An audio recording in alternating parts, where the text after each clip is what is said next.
Hai kawan Puan, terima kasih masih bergabung di episode kali ini. Kita masih bersama dengan Pak Nahyai. Sebelumnya kita membahas mengenai bagaimana jihad dan hijrah dimaknai dalam masyarakat luas. Pak Nahyai, bagaimana sih Pak jihad dan hijrah dimaknai dalam konteks HAM-nya Pak? Ya, sesungguhnya kan jihad itu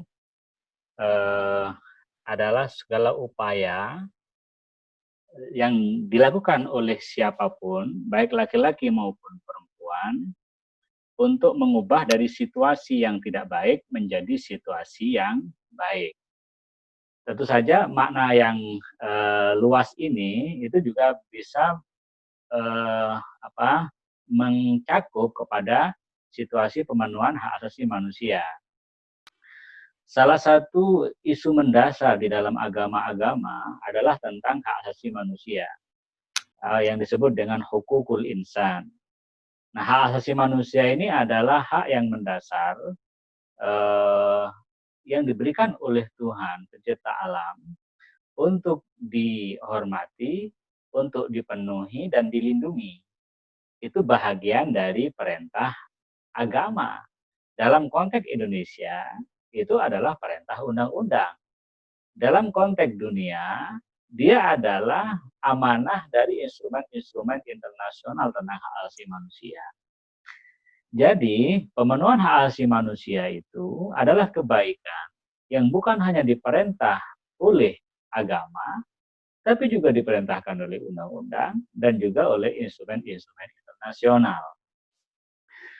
Pelanggaran terhadap hak asasi manusia bukan hanya pelanggaran terhadap agama, tapi juga pelanggaran terhadap instrumen-instrumen nasional dan juga pelanggaran terhadap undang-undang. Nah, upaya untuk menghormati, upaya untuk memenuhi, upaya untuk melindungi hak asasi manusia yang dalam konteks Indonesia dan dalam konteks sejarah dunia-dunia banyak dilanggar, baik oleh negara maupun oleh korporasi-korporasi tertentu, upaya untuk menghormati, melindungi, dan memenuhi hak asasi manusia itu adalah bagian dari jihad. Kalau kita melihat di Indonesia misalnya, posisi perempuan itu masih sangat-sangat diskriminatif. Dia diletakkan dalam posisi subordinat dan juga masih berada di dalam ruang-ruang yang rentan. Hak-hak asasi perempuan, hak kesehatan, hak reproduksi, dan bahkan juga secara terutama hak-hak politik mereka itu masih belum terpenuhi dengan baik. Jadi memperjuangkan pemenuhan hak asasi perempuan dalam konteks Indonesia dan dalam konteks dunia itu juga bahagian dari jihad yang bukan hanya diperintahkan oleh undang-undang dan instrumen internasional, tapi juga diperintahkan oleh agama. Iya, benar Pak. Jadi kalau kita bicara jihad dan HAM, jihad ini saat ini harus digunakan dalam konteks pemenuhan hak asasi manusia. Saat ini kita banyak misalnya pelanggaran-pelanggaran hak asasi manusia dalam konteks sumber daya alam, ya kan? Dalam konteks politik, dalam konteks budaya, dalam konteks ekonomi, terutama kelompok yang mustad'afin, bahasa agamanya itu mustad'afin. Mustad'afin itu adalah kelompok-kelompok yang tidak lemah, tapi dia dilemahkan. Orang-orang yang dilemahkan ini adalah yang menurut agama itu harus menjadi sasaran dari jihad itu. Jadi memperjuangkan hak asasi manusia yang dilanggar, baik dalam konteks sumber daya alam, dalam konteks politik, dalam konteks budaya, dalam konteks ekonomi, dan di dalam seluruh aspek-aspek kehidupan, itu bahagian dari jihad. Nah, karena luasnya makna jihad, maka kita harus memilih dalam ruang mana jihad itu kita arahkan. lebih kita arahkan. Nah, misalnya dalam konteks saat ini itu jihad yang tepat itu apa gitu. Nah, itu tergantung ruang dan waktu. Misalnya saat ini jihad yang paling tepat adalah jihad memperjuangkan pembelaan hak asasi manusia yang terlanggar dalam konteks COVID-19 misalnya.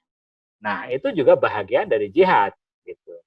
Jadi jihad itu bukan melulu orang bawa pedang, orang bawa bom, orang bawa senjata, lalu membunuhin orang-orang kafir yang ada di sana yang tidak jelas kekafirannya itu. Bukan itu, justru itu bisa bertentangan dengan agama itu sendiri, dengan konsep jihad. Jadi jihad itu lebih soft ya untuk kemanusiaan. Jadi jihad itu adalah jihad yang menghidupkan, bukan jihad yang mematikan. Gitu. Saya kira itu, Mbak Bena. Oke, Pak. Cukup lengkap, Pak. Terima kasih. Lalu apakah yang bukan Pak, sorry. Lalu di mana posisi perempuan dalam situasi fenomena hijrah yang sedang berkembang saat ini? Lalu apa yang dilakukan Komnas Perempuan dalam melihat situasi ini, Pak? Silakan. Baik. Saya kira dalam pemanaan seperti yang tadi, hijrah dalam makna luas tadi itu, bahwa sebenarnya hijrah itu bahagian kecil dari jihad. Ya. Jadi bentuk dari jihad itu adalah berhijrah. Gitu. Karena hijrah itu kan sebenarnya upaya mengubah dari situasi yang dilarang oleh Tuhan, situasi yang membahayakan, situasi yang merugikan, situasi yang zalim, ke dalam situasi yang menguntungkan, yang membahagiakan, yang memberikan manfaat, dan situasi keadilan. Nah, jadi hijrah itu sungguhnya adalah bahagian dari jihad. Oleh karena itu saya melihat teman-teman perempuan yang melakukan perjuangan untuk memberikan kesadaran bahwa mereka berada di dalam situasi yang masih belum beruntung baik secara sosial maupun ekonomi dan politik, kemudian lalu berupaya untuk memperjuangkannya itu sesungguhnya bahagian dari jihad sebagai upaya untuk hijrah. Gitu. Nah, sama juga dengan banyak perempuan-perempuan sekarang yang mengalami kekerasan dalam rumah tangga, kekerasan fisik, kekerasan psikis, dan bahkan yang paling jahat dan tidak manusiawi, merendahkan kemanusiaan, adalah kekerasan seksual. Ini kekerasan yang sangat luar biasa dampak dan pengaruhnya terhadap situasi dan kemajuan perjuangan hak asasi perempuan. Nah, berjuang untuk menghapuskan kekerasan terhadap perempuan dalam segala bentuknya. Baik, Pak.